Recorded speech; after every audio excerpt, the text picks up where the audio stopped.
President Ziaur Rahman যিনি বাংলাদেশের স্বাধীনতা ঘোষণা করেছিলেন এবং এই দেশের মানুষের গণতন্ত্র ফিরিয়ে দিয়েছিলেন বহুদলীয় গণতন্ত্রের মাধ্যমে, অর্থাৎ তিনি বাক স্বাধীনতা দেশে ফিরিয়ে দিয়েছিলেন। সেই বাক স্বাধীনতা আওয়ামী বাকশালীরা দীর্ঘ বছর জব্দ করে রেখেছিল। এখন 24-এর গণ অভ্যুত্থানের পরে ছাত্র শ্রমিক জনতার যে বিশাল বিজয়, সেই বিজয়ের ফলে এখন আমরা বাংলাদেশে গণতন্ত্র প্রতিষ্ঠার দিকে হাঁটছি। বর্তমান অন্তর্বর্তীকালীন সরকার যে রোড টু ডেমোক্রেসি গণতন্ত্রের পথে হাঁটছে, এই জন্য আমরা জাতীয়তাবাদী দল বিএনপি সরকারকে অভিনন্দন জানিয়েছি এবং সমস্ত রাজনৈতিক দলকে আমরা আহ্বান করব। আমরা যেন একটি স্বচ্ছ সুন্দর free fair and credible election আগামী ফেব্রুয়ারি মাসে যে অনুষ্ঠিত হবে, সবাই আমরা অংশগ্রহণ করে প্রতিনিধিমূলক একটি নির্বাচন হবে এবং বাংলাদেশের গণতন্ত্র পুনঃপ্রতিষ্ঠিত হবে এবং বাংলাদেশের যে সমস্ত অপশক্তি পরাজিত হয়েছে এবং বাংলাদেশের বাইরে যে সমস্ত অপশক্তি এখনও বাংলাদেশের গণতন্ত্রকে ষড়যন্ত্র করছে, সমস্ত অপশক্তিকে আমরা ঐক্যবদ্ধভাবে নির্বাচনে অংশগ্রহণ করে তাদের মিলে থাকি। হেলাল ভাই, আমরা যেহেতু আপনি বললেন যে নির্বাচনের কথা আগামী ফেব্রুয়ারিতে নির্বাচন হবে, আমরা দেখছি কিছু দল এখনও সবার সেমিনারে তাদের সমাবেশে তারা পিআর পদ্ধতির নাম পিআর পদ্ধতি সব দল চাচ্ছে তা না। পিআর পদ্ধতি বাংলাদেশের নতুন একটা কালচার। এই কালচারটা গত 53 বছর বয়সে বাংলাদেশের মানুষ ভোটের প্র্যাকটিস করেনি, অভিজ্ঞতা নেই এবং এই পিআর পদ্ধতি অনেক ডিমেরিটসের কথা আমরা বিভিন্ন টক শো টেলিভিশনের মাধ্যমে বিএনপি বলেছে। সমস্ত ডিমেরিটসের কথা এখন বলা সম্ভব না। তারপরে একটা বলছি, দেখেন বাংলাদেশের যে নিরপেক্ষ স্বতন্ত্র যে সমস্ত প্রার্থী হয়, অনেক প্রার্থী যদি স্বতন্ত্র হয় তারা কিন্তু পিআর পদ্ধতিতে তাদের স্থান পাবে না এবং দেখবেন এই পিআর পদ্ধতিতে আপনার পরাজিত মাফিয়াদের নির্বাচনের একটা প্রক্রিয়া আছে।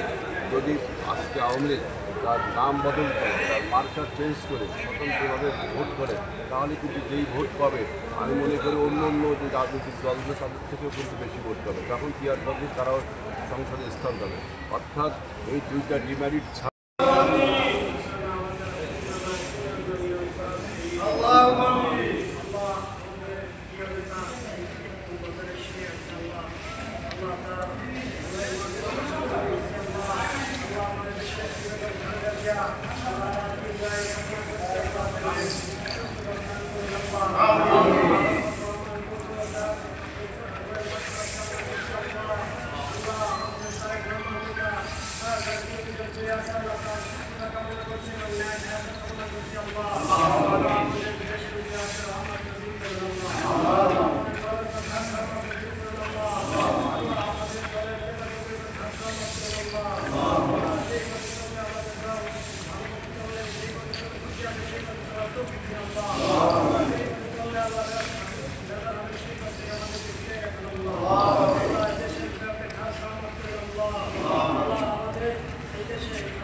সবাই কাজ করতেছি। আল্লাহ আমাদেরকে সুষ্ঠু নির্বাচনের মাধ্যমে আল্লাহ তাকে সরকার প্রদানের সকল ষড়যন্ত্র থেকে আল্লাহ আমাদেরকে হেফাজত করুন। দেশকে হেফাজত করুন। সকল ষড়যন্ত্র থেকে আমাদেরকে হেফাজত করুন।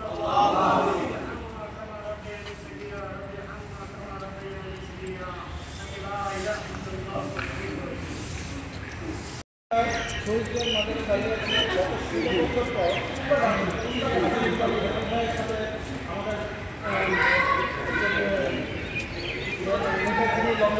ছিলেন এবং বাংলাদেশে এসেছেন। আবু ভাইয়া তাকে আপনি তাকে চিকিৎসাগত পর তাকে বাংলাদেশে দেওয়া হয়েছে। এই যে এখন যে আমরা যে বলছি যে বাংলাদেশের যে শাসন, সেই শাসনের অংশ হিসেবে আজকে তাকে চিকিৎসা করেছে। এই বিষয়গুলো আমরা জানতে চাইব।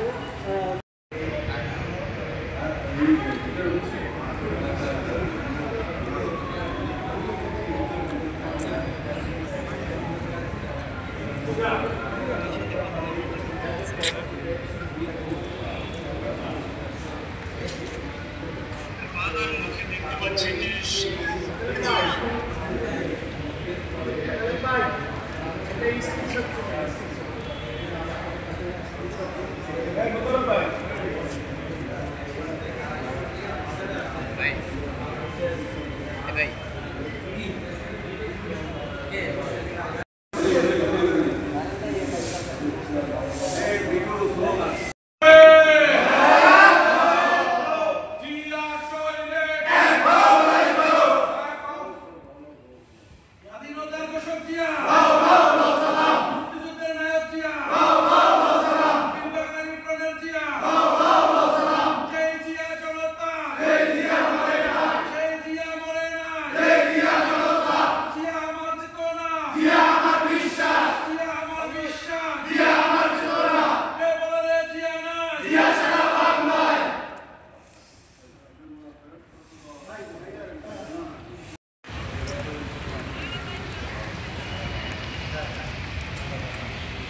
ভাই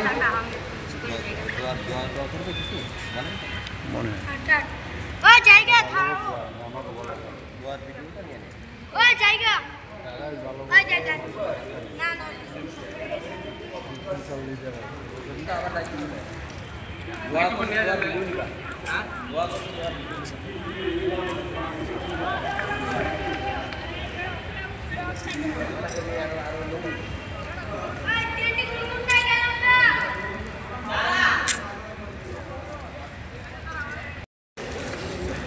ঢাকা ঢাকা ঢাকা ওয়ালাইকুম সালাম ঢাকা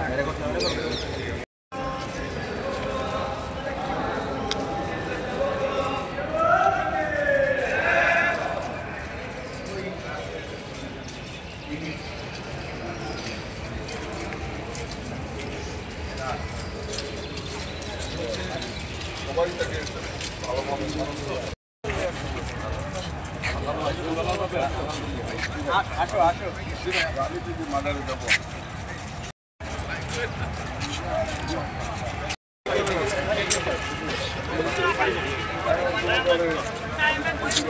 পানি পানি পানি পানি পানি পানি পানি আমার কথা